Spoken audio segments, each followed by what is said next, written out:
Red 2 standing by, all 4 lit, and in the green, welcome back to YuGiOh the Falsebound Kingdom. Last time we wrapped up Yugi's story and had a triumphant victory against Scott Irvine and the insidious Dark Knight. We have earned the right to use Obelisk the Tormentor. We can now select a new story when we load the game. It's time to take on Seto Kaiba's story path. Let's get going. And it starts off pretty poorly as we're punched in the face by Obelisk. Chapter 1, Hand of Fire. We get the same quote at the start: those who claim to control the gods are in fact controlled by the gods. This is the SIC research facility? What a cheap looking building. And it took forever to get here. I know, if this didn't have something to do with duel monsters, I would have turned them down right away. SIC does the same kind of work as Kaiba Corporation, but it's an American company, right? Right. Their involvement in duel monsters is not something they advertise. But the company is world-renowned, overseas, for its incredibly realistic imaging and virtual reality technology. It's not really a game company. It's more like a scientific center for imaging technology research. But their technology may be able to help improve the duel disc, right? That's the impression I got. The invitation says they want to show me a new product and discuss a joint venture. It sounds like they're ready to test their prototype. Let's just see what they have to show us. We can figure out what we want to do after that.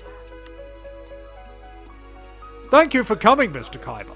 My entire staff and I would like to welcome you. Isono? I didn't expect to run into you here. So this is where you've been working since you left Kaiba Corp. I did enjoy working for you, Mr. Kaiba. Whatever relationship we had ended when you left Kaiba Corp. I don't care what you do with your life. Because I'm Seto Kaiba and I don't care about my employees in the first place. I mean, I can't even remember their names, I can't even remember what I pay them. You don't pay them. Oh yeah, that's right. Anyway, let's get this over with. What is it you want to show me? It's right inside, sir. If you'll just follow me.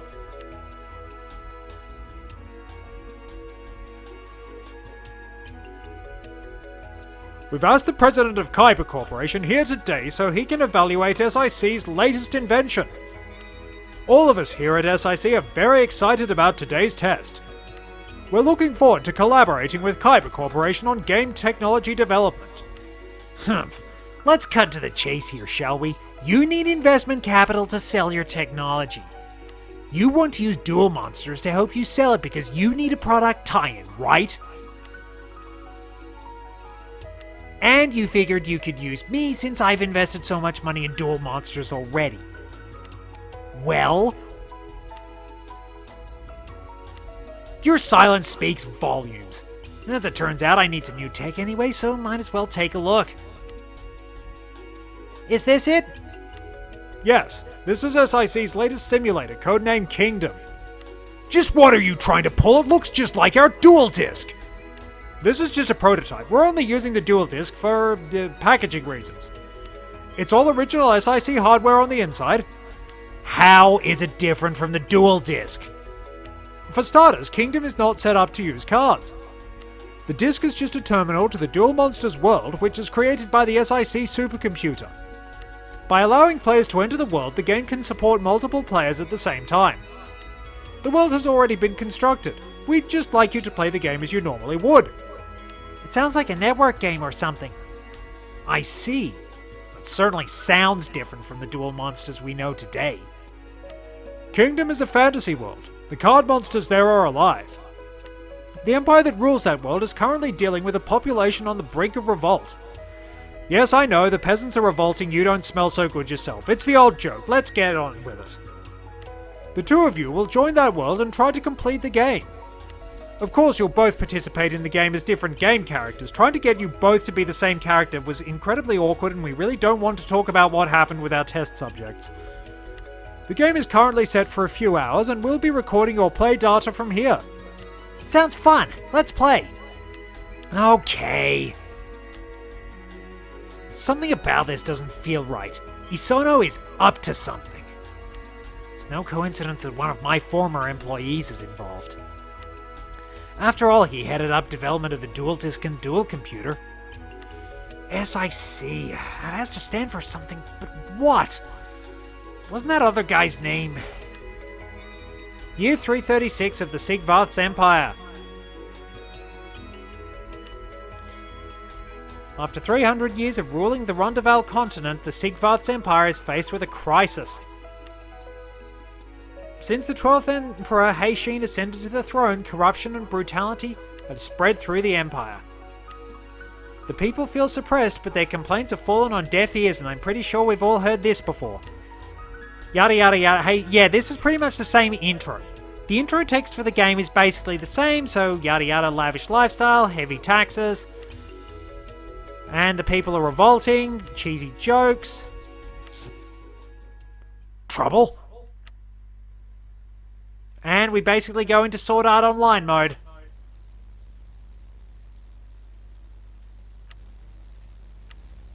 What the? Ugh!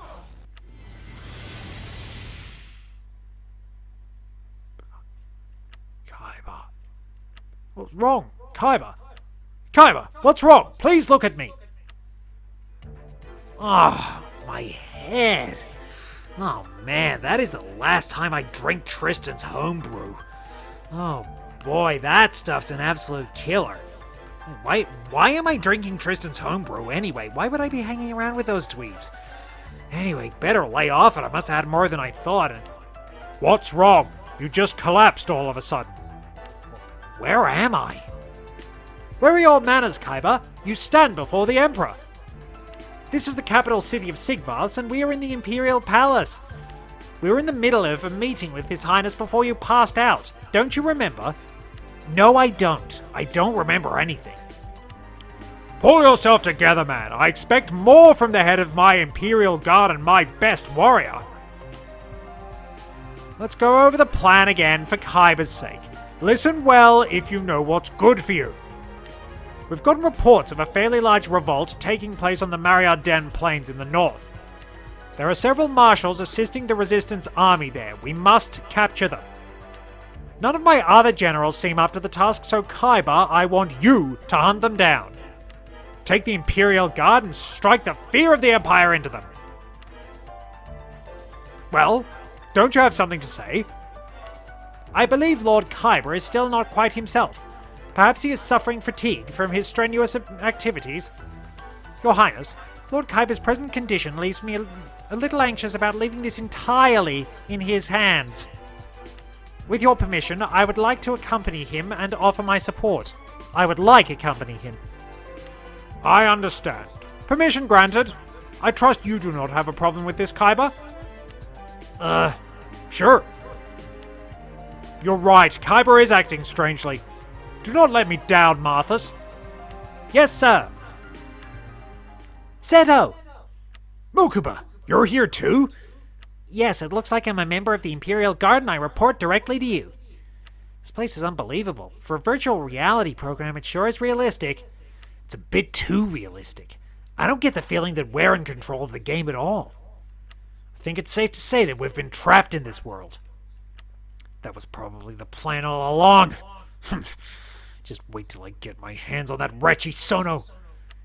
While you were at your meeting, I did some research. In this world, dual monster duelists are called marshals. Heishin used that word in my meeting with him. Marshals are like generals and are the central player of each battle in this world. Marshals have a special power over monsters, so instead of soldiers, they command teams of monsters. Since each monster can do the damage of many human soldiers, the fate of the battle is decided by the marshals. Marshals are extremely rare. We're the only two in the Imperial Guard. Each marshal can control a team with up to 3 monsters.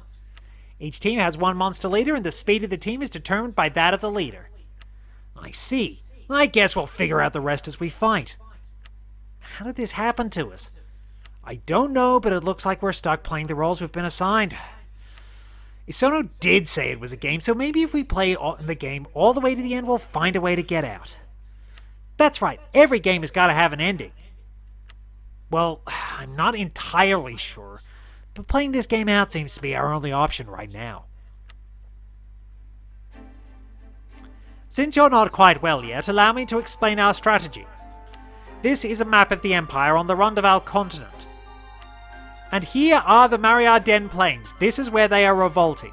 Don't you dare say it. The Mariarden revolt is quite large, but our Imperial Guard should be able to quell it easily. The Emperor's orders are to wipe out the resistance forces completely so that they never think of revolting again. You know, you really could just give them some soap. Shut up. This is your chance to prove yourself in something other than drills, Kaiba. Keep your opinions to yourself. Now continue. Since you're not feeling 100% right now, remember to be careful when assembling your teams. We can have up to 3 teams since you, Mokuba, and I are all marshals. The enemy is supposed to have several marshals as well, but they'll be no match for us. As long as you don't drop the ball. Go ahead and assemble your teams. A man as skilled as yourself will create some exceptional teams, I'm sure. So, we now get to the status select screen, where we will meet our monsters. Please note that we actually have higher level monsters this time around. Because of the new Game Plus, we get higher level enemies and higher level monsters. Kaiba starts out with Crawling Dragon, Hitotsume Giant, and Sagi the Dark Clown. Those two were actually in Kaiba's deck. I'm not sure about Crawling Dragon. So, they already have a few abilities picked up. Mokuba gets Zaragan, Armoured Lizard, and Three-Headed Guido. Now, our lucky ability here allows it to be better at dodging attacks. Fairly useful. Martha's team. Martha's comes with Water Girl, Dark King of the Abyss, and Dark Plant, which gets level 1 magic. Dark Plant is a bit of a joke character. But, Bad Breath exposes the enemy to poison gas. So that's something.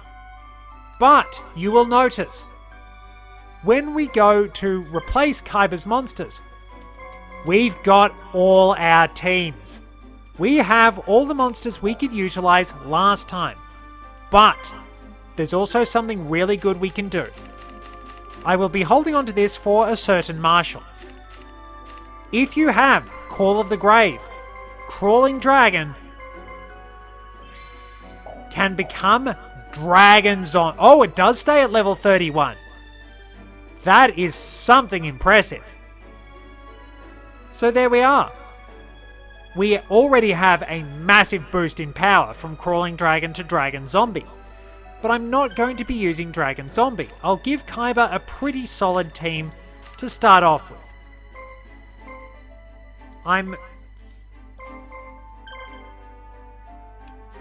Let's see. Yeah, we've still got all our items, so I'm going to give Kaiba Robotic Knight because I like Robotic Knight. Simple as that. Octobursa, and I'll put a level 1 monster on his team. What really would suit Kaiba? Something powerful. Not stuffed animal. Aqua Dragon might work. Suijin.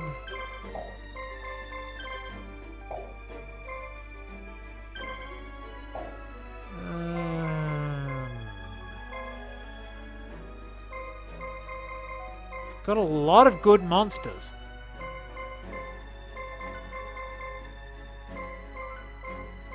I could not give Kaiba Dark Magician and Dark Magician Girl. He'd freak out. He'd probably reach through the screen and punch me.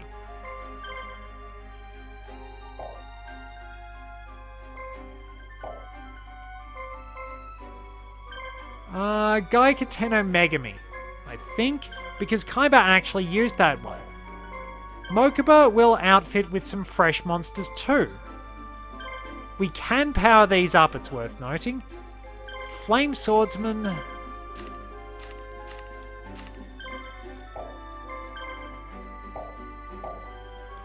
Looking for probably blue. Something with a bluish compatibility orb.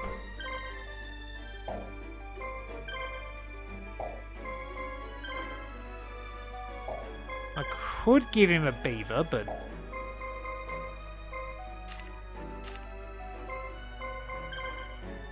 the harpies don't go with anyone but Mai. Let's give him let's give him a couple of good warriors. And I'll put Millennium Golem on his team.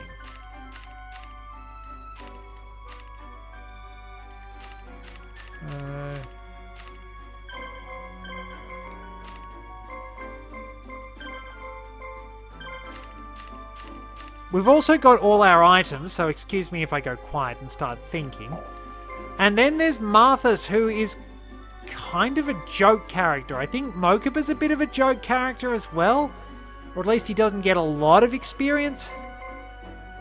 Probably should have a flyer on.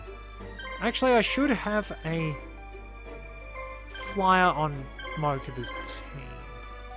We'll put Blackluster Soldier there. And Mokuba's team, our strongest flyer is... admittedly Dark Witch. Because then I can at least give her a bit more oomph for Taya's team. That's 2 out of 3, so I'll use these monsters because I like them. Kaiba's orb matches a certain monster that's basically the Blue Eyes White Dragon. We're going to be using that, and this is a pretty quick chapter, so we can get this out of the way fairly easily. We also have some monsters to get here. So, what I'll do is get everything saved, and then we can move on and wind up finding those monsters. We've arrived at the Mariarden Plains. The enemy is hiding in the town of Rizfon. They will not come out to meet us. Why don't we give them a little demonstration by attacking the nearest village? We take gold and supplies from towns and cities that aid the resistance and defy the Emperor. What better way to stuff the Imperial purse than by taking a rebel town, eh? Currently, all of our teams are holding position in Mariarden. Let's select a team to send out to one of the nearby villages. To send a team into battle, position the cursor over the town the team is in and press the A button. Then select a command to have the team carry out. Finally, move the cursor to the location you want the team to go and press the A button. This dispatches the team. Humph. Shall we get started? So, we have to take control of Rizfon. The closest town to us is Sarayuna. So, Giselle and Malaerica are our adversaries. I think I should probably send Mokuba out, because I haven't changed Martha's team at all.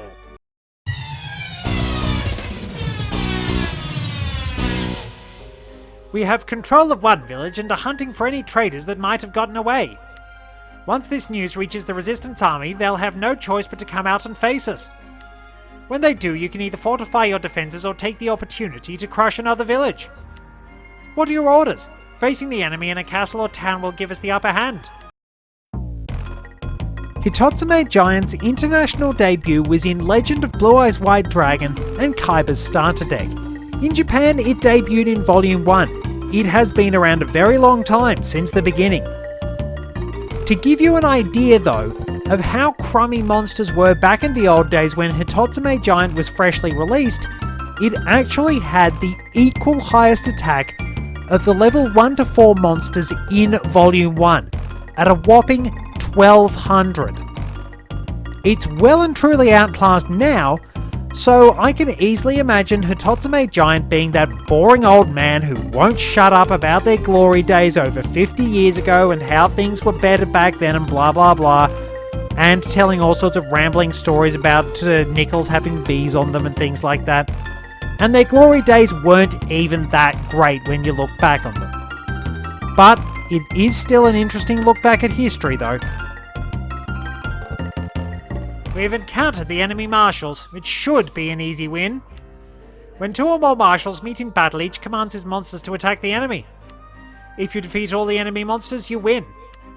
If you're both unable to completely defeat the other's teams and both teams have no action points left, the team with the advantage wins. When a marshal's monsters are defeated, he must return to his main base. The marshal cannot return to the battlefield until his monsters recover. If the Kaiba team is defeated, then the entire unit is defeated. Since you don't seem to be your old self just yet, try not to take on more than you can handle. Curse you, you Imperial curs! You'll not break the will of the people!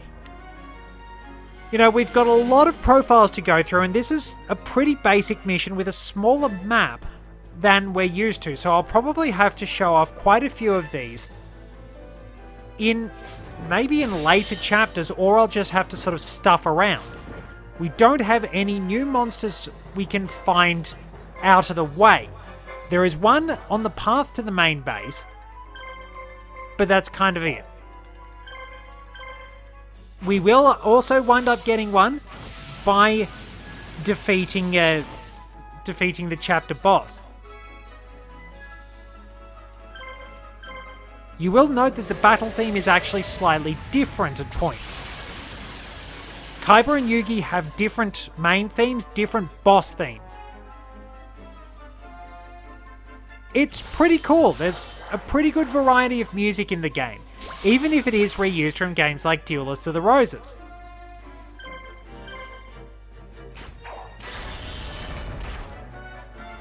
So as you can see, we're handling this pretty easily. And we'll get decent experience for our lower level monsters, so this can be a pretty good opportunity to actually level them up. This pretty much works like Chapter 1 of Yugi's story. But I've just done everything in the sort of the correct order. Well, I suppose there's no real correct order. But basically we are going through the core elements of the game in the tutorial mission. It's not too hard to deal with. But we of course do have a completely different story perspective. This time out we start as the Imperial Guard, and where's it going to go from there? Okay, results not too bad. Antacid, fairly good for helping with digestion on top of that. That's a really terrible pun in all fairness. Well, Mokuba's team is doing pretty nicely. Kanekabuto guarded. Should be able to break down the enemy fairly easily.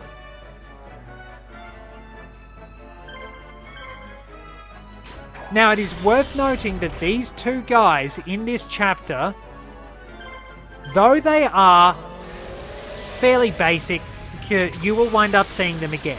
Interestingly, you will have seen them in Forbidden Memories, because they hail from that game like Fizdus. Both Giselle and Malairica didn't have names in that game, they were just Villager 1 and Villager 2. But they play somewhat important roles here. They're our starter enemies. Ooh, I'm gonna need a critical.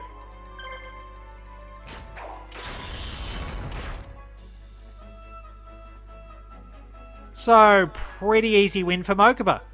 We'll finish it off very quickly. And now I can sort of muck around for about 10 minutes or something, rack up some money and finish profiles, because I really need to. Crawling Dragon made its international debut and only appearance in Metal Raiders. In Japan it debuted in Volume 4, then reappeared in Revival of Black Demon's Dragon, which as you know comprised Metal Raiders for the international version. And let's be honest, what is there to say about this thing?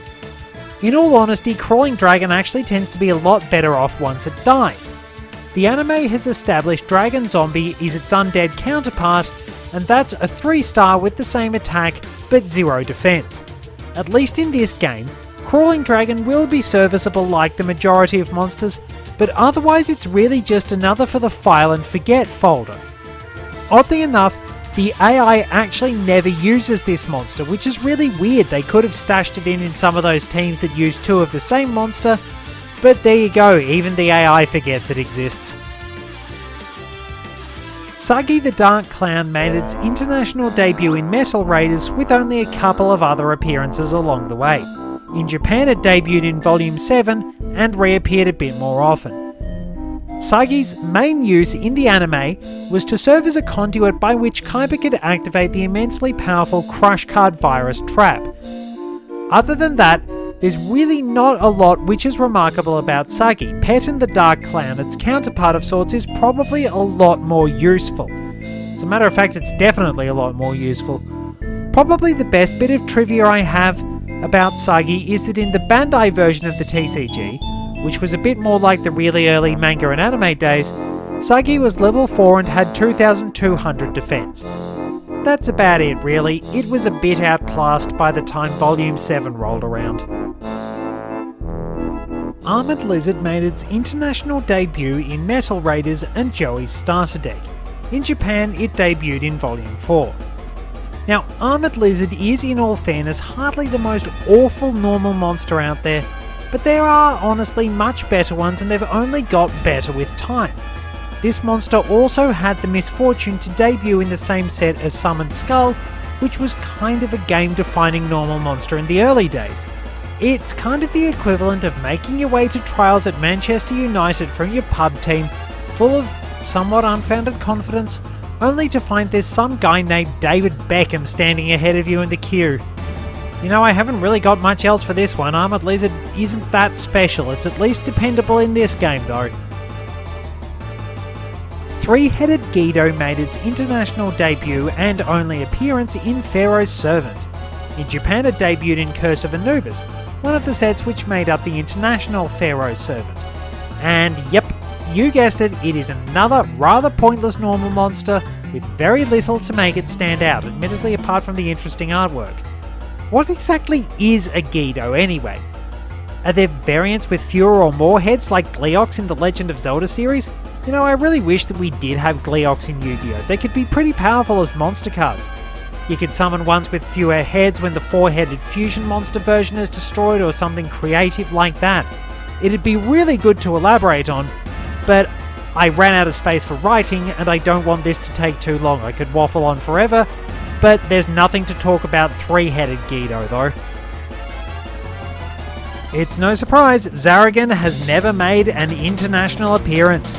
In Japan it debuted and made its only appearance there in Booster 2. So unfortunately, this lobster doesn't rock in the card game. It's another one-appearance monster with only curiosity value to recommend it. In fairness, I do appreciate the curiosity element to these monsters, as it's a nice look into the early days of the game.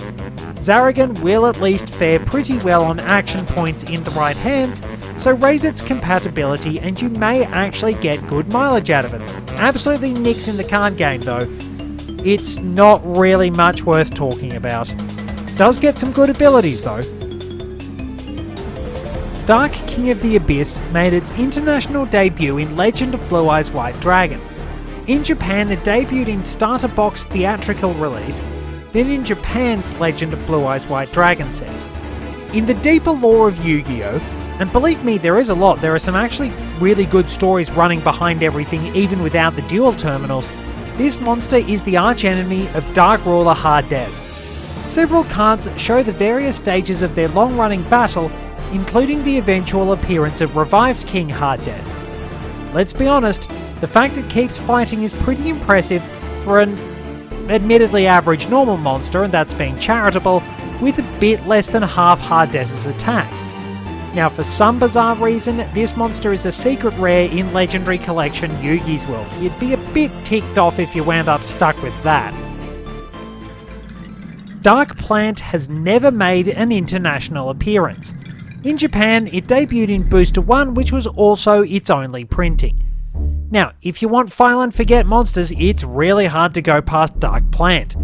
This is a monster so obscure it's considered too obscure to appear on lists on the most obscure Yu-Gi-Oh cards, or at least so I think anyway. One printing, very early on, and that's it. even if you have this, it's still probably not worth much. It is perhaps noteworthy as the first dark attribute plant-type monster, but that's really not a lot going for it since no one remembers it. It has a counterpart, Abyss Flower, which appeared in Booster 2, and that was it. No other appearances since. Water Girl has never made an international appearance. In Japan, she debuted and made her only appearance in Volume 4. And now let's be honest here, a lot of what I said about Dark Plant can apply to Water Girl. She is an obscure monster with only one printing in the entire OCG, but she is at least much stronger than Dark Plant.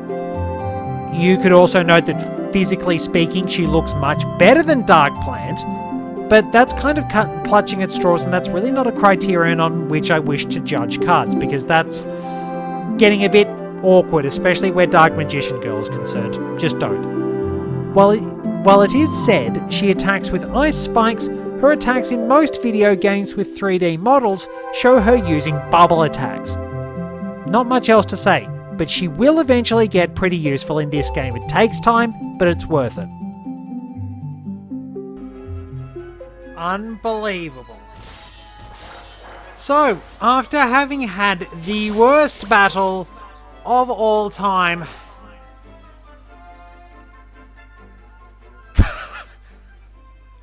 that is sure.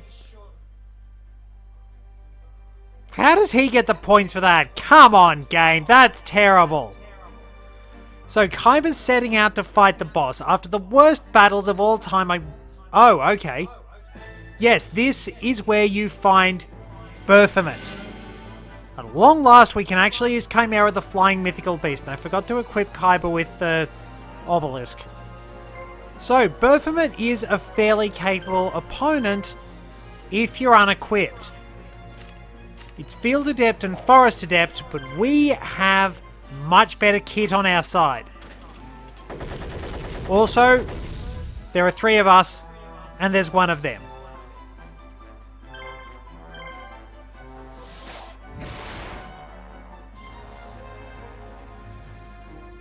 So it will of course get to dish out 1 spiteful attack on the 1 monster that can hurt it severely, more than the other 2 did.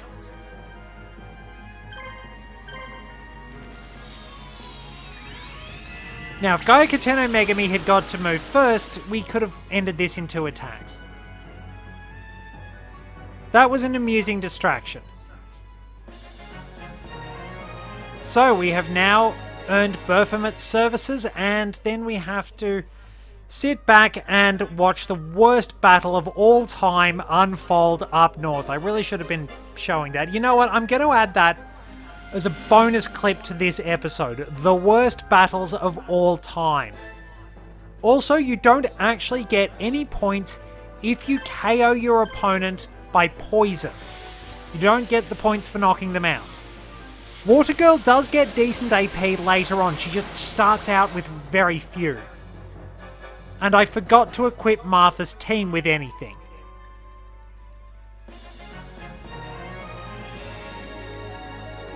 Martha's is a largely unhelpful joke character. You'll find out exactly why. Now we need to get Kaiba to the base. If there aren't any more profiles I need to sort out, I'll put those in here. Baphomet made its international debut in Absolute Power Force, 10 years after its first appearance. In Japan, it debuted as a V-Jump promo before appearing in their version of Yugi's structure deck. Baphomet mostly seems to exist to ensure you can summon Chimera, the flying mythical beast, which isn't a fantastic role in all fairness. It's certainly nothing special in battle, and its effect is specifically designed to retrieve its fellow fusion material. Because it appeared so late in the TCG, both Baphomet and Chimera really exist just as curiosities. However, they will prove serviceable in this game. There is not really much point using them anywhere else, unfortunately. They're just not that great. Chimera, the flying mythical beast, made its international debut in Absolute Power Force and reappeared in Yugi-themed sets afterwards. In Japan, it debuted as a V-Jump promo, but also wound up with more Yugi-themed appearances. Chimera is not really spectacular on paper, nor in practice, though the fact one of its materials returns to the field does at least give some setup for future plays if you're lucky. Chimera was very much outclassed by the time it appeared in the TCG, which is very unfortunate for it. It's still nice to have as a bit of a curiosity though. Like most fusion monsters, if you time your fusion right, it will put in pretty decent work throughout this game, though it does lack a special attack that targets all foes. You can access it fairly early too, which is its main advantage. It's time to attack the enemy's main base. You cannot defeat an enemy in its main base, town or castle simply by fighting better than them. You must force the enemy to flee or defeat all of the enemy's monsters in order to win. I don't think the AI can actually retreat. It is difficult to defeat an enemy in their stronghold unless you surround them and attack in waves. Be careful not to chase your enemy too far, they might be leading you into a trap. Now let's go get the enemy. I fight for the people, I will win. Look, you're up against Seto Kaiba, you've got no chance. Kaiba also has a much more frenetic and energetic boss theme than Yugi did. This is of course his battle theme from Duelists of the Roses, which is a remix of Priest Seto's theme from Forbidden Memories. It's a pretty good one. Adds that little bit of extra energy and chaos into the fight.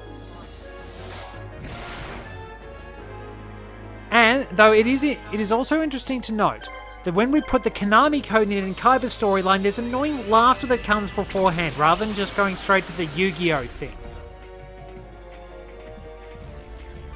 So, as you can see, Ryukishin Powered had no chance against Gaiketen no Megami. We might as well just chip away at our enemies, because we'll be able to do pretty well. We have a very well kitted out team. And I'm going to continue to use Robotic Knight because it's one of my favourites.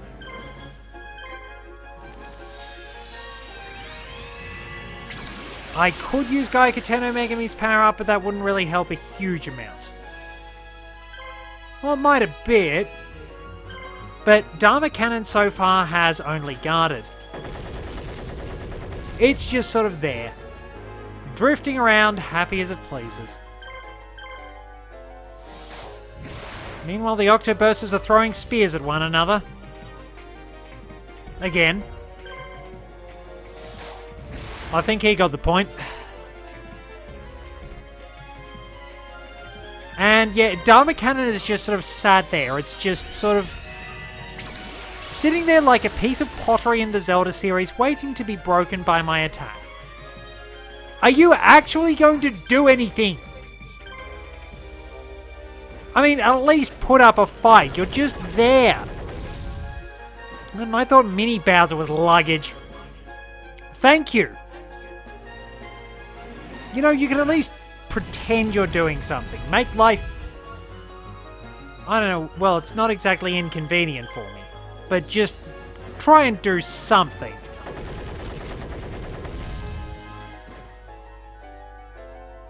Yeah, this was never going to end anything other than badly for Malaerica and Giselle. It's obviously going to take a lot more time when you are doing this first, but oh boy. Right now, there is not much that is going to stand in Seto Kaiba's way. Well done, team. I mean, I had to waste time to get all the profiles in. Even if you defeat me, there are others that will avenge me.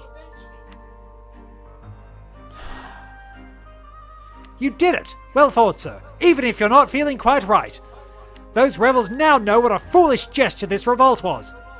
Preparations for the public executions are well underway. What a sight that will be, the rebel fools. Be quiet or I'll rip that tongue of yours out and feed it to the dogs. Yikes!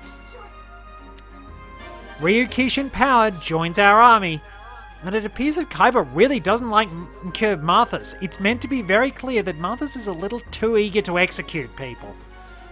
So, we have established ourselves in Kaiba's story as a general of the Empire. We get the same starting items as we did in Yugi's story. And now, we can see where our next mission goes. Thank you very much for joining me.